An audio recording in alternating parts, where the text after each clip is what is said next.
Welcome to this episode of Manufacturing Talk Radio. We're at the ISM conference where every year they have what is known as the 30 Under 30 Supply Chain Award winners, and we are sitting with the Megawatt winner. And after we speak with her, you will understand why she is a megawatt, because just as a person, Charlotte is a real megawatt. Charlotte, welcome to the show. Thank you, Tim. Thank you, Lou, for having me. Hello, Nashville. So tell us a little bit about the company you're with and how you got nominated as a 30 Under 30 Supply Chain Superstar. Well, it was just over a year ago when I received a phone call. I was just in my office at Porsche in Switzerland, and I got a phone call from Johnson & Johnson whether I wanted to join the company. And shortly after that, it was a completely new experience, a new creative, and managing a global, complex, virtual team. Creating impact not only on a national level, but global level. And then shortly after that, I was given a project in my first week to manage a MEP, which is a market engagement program, a very disruptive way of tendering procurement activities. And the idea was to go out in the market and find one energy service provider to help us manage 920 sites for J&J globally.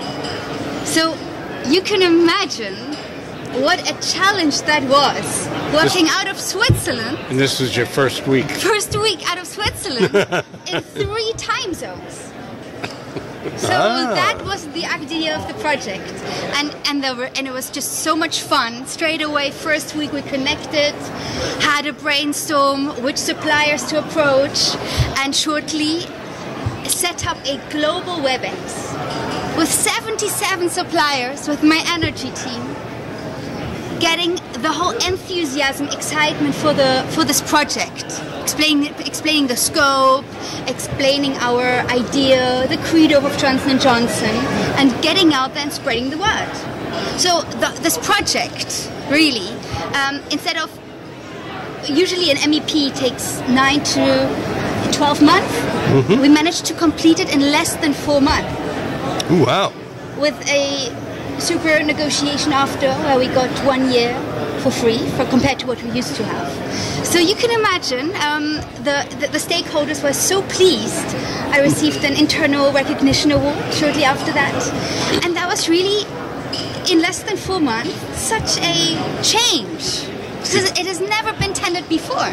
Did they give you a raise also with the award? No, it's my job, and there is nothing better than to do a job with passion and that you love. And you obviously love supply chain work. I love supply chain. And because why? Share that with us. It's been now 10 years, and I see supply chain is, I believe, right now maybe the only territory, the only sector which is truly untouched. I see so much potential in supply chain, and that's why I set up my own website to become a keynote, to become a host. I would like to be an ambassador, a thought leader in supply chain in the future. And I mean, supply chain, yes, we have all the processes, which we've been doing operationally, and I think IoT, Internet of Things, is going to impact supply chain in the short run, looking at vendor management, fleet management, predictive maintenance with Bluetooth sensors. But shortly after that, IoT is going to be strengthened from artificial intelligence. Right. And I think the next step will then be the whole cognitive thinking, machine learning, making autonomous supply chains. So the role... We need ambassadors here in this country. So, what will supply chain behold in the future? What will the role of a procurement person, of a sourcer be? Now that is the super interesting question when we have automated supply chains in the future. Well, I have to ask you this because we have an attorney that we frequently have on the show. Yes. Very bright like yourself. She holds 3 doctorate degrees in law. Wow. Yeah, brilliant gal. And she talks about counterfeit and blockchain. Are you familiar with, and I'm not trying to trap you if you don't know it, you don't know it. Yeah. Are you familiar with blockchain at all? Oh yeah. Okay. Of course. And blockchain will impact the supply chain how? Well, coming from the crypto valley, freshly renowned by Wall Street and Zug. So it's where we have Johnson & Johnson in Switzerland. You know, the crypto valley, that's where really blockchain got really invented, or where the word got spread out even more, I think.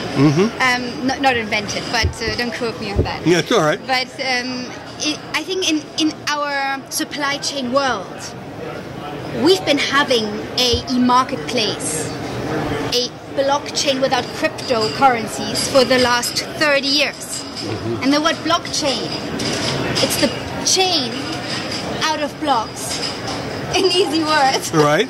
And the only difference is e-marketplace, what we used to have, and now working on cryptocurrencies. Okay. And that makes blockchain. So I think it will be impacted in the future, just because we've had the principle, the theory before. And if we now take cryptocurrencies as a currency converter in our e-marketplace, that will make us be on the blockchain. And I think that will definitely happen in quite a short time. Will be interesting to see. I mean, there are many examples I can give, right, where current suppliers or where innovative, disruptive companies, right, now said, okay, why don't we just get a cryptocurrency on our system, and that makes them work on the blockchain. Going to be fascinating stuff. Super. What is your educational background? Were you educated here in the States or overseas?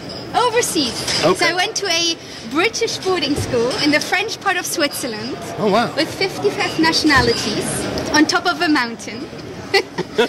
Having to climb a mountain every morning to school. Wow. And shortly after that, because it was the whole British system, I moved to London to then do my bachelor's and my master's degree there. So I studied at UCL in London Business School. Okay. Had more of a business background, and then did my master's in the Department of Engineering. So did it in technology entrepreneurship, which was, you know, super exciting at that time. Who would have known that technology will be such a virtue now? Yes, clearly. Yeah, that's right. You were 10. That was 10 years ago. 10 years ago. And now it's just taking over. We didn't have technology 10 years ago by the standards we have today. Right. Right, so I'm super fortunate and so lucky to have had my mentor, my dad, my parents, my brother, who've really pushed me throughout to stay focused, to stay on my path. Wait a minute, you required someone to keep you focused on your path? Absolutely. Absolutely. It's too much energy otherwise. And then, you know, it's you want to do everything. But my dad always said, no, be good at one thing, take it step by step, stay focused. And that's why. And you've taken step by step through the Alps, leading teams of people on treks, have you not? That was back in the days when I joined the boarding school, and it was some sort of expedition school. So we had every weekend trekking expeditions. Imagine being 12 or 11 with a big backpack and then walking for 20 or 25 kilometers with a night, sleep over in a tent. In the snow? Sometimes snow, sometimes even in a dried out river. So when you woke up, the whole tent was wet. Because it was raining at night. Oh, and you forgot your outer tent, and it was hailing in the tent. And I can tell you, and then motivating your team, staying focused, getting everyone together, and that's what I've learned back in the days, which I use now. Make the team believe what you believe. So let me ask you, what is your position right now? What job do you hold? And do you have a team that you're responsible for? What are you doing? So right now, I'm at Johnson & Johnson, yes, category associate, looking after the global energy sector. So I do have a team based in China, based in APAC, North America, South America, and my contact team mainly in Belgium, where we work very closely together. Belgium and New Brunswick. So it is very global, but yeah, it's super exciting. So this is a very big event for you, and this one, absolutely. We wish you congratulations. Oh, thank you. And I'm glad that you came to sit with us and talk with us. You're a very charming lady. Appreciate your time. Thank you. I appreciate it, and I'm very, very honored and humbled to have received this award. So thank you, and congratulations to all of the winners. Yeah. Now, where are you presently domiciled? In the States? In Switzerland? Where are you living? Now I live in Zurich.